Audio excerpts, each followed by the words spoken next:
Of course, they have to be held to a higher standard. These people are in political offices of the highest caliber. They're supposed to be all for true justice, with very little to no corruptibility. They shouldn't be flippant with what they say when it comes to things that are questionable or un unverifiable. You can't just spit out opinions left and right that aren't backed up by factual, real facts. It has to be, you have to make some references to where you got the information. You have to validate it. You can't just throw presumptions and assumptions around and hope that people buy it or accept it. Dictators do that.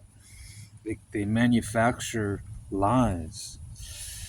They grab stuff from thin air and then they try to package it a certain way and deliver it to the public as being a true representation of reality when it's not.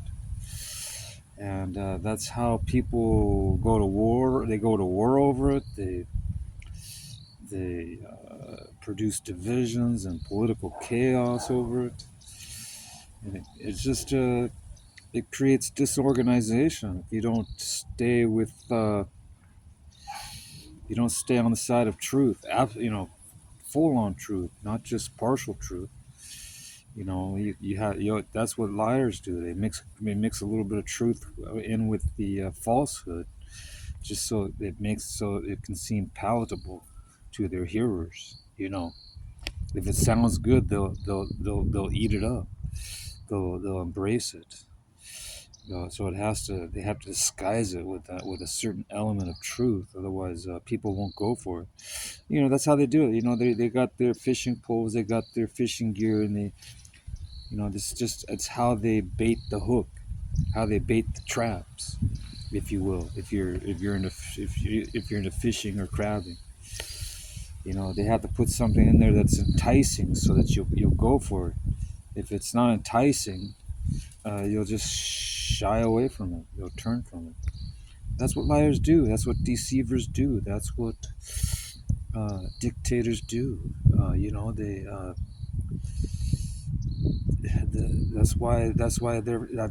That's a forbidden practice in the Bible.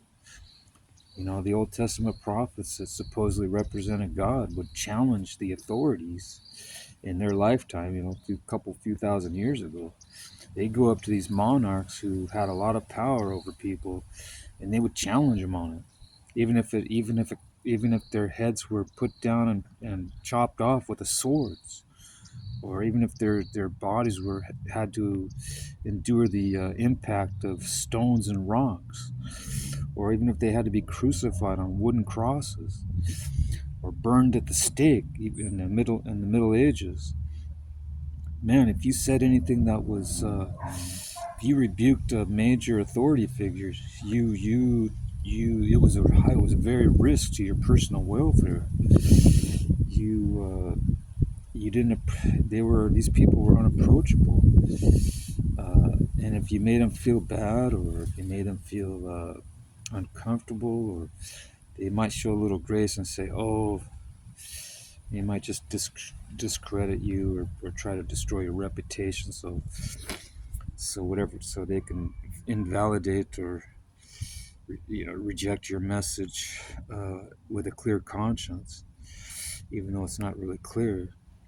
They're trying to alleviate their own consciences because you're speaking the truth, so they have to just find some basis for an accusation, even though it may be false.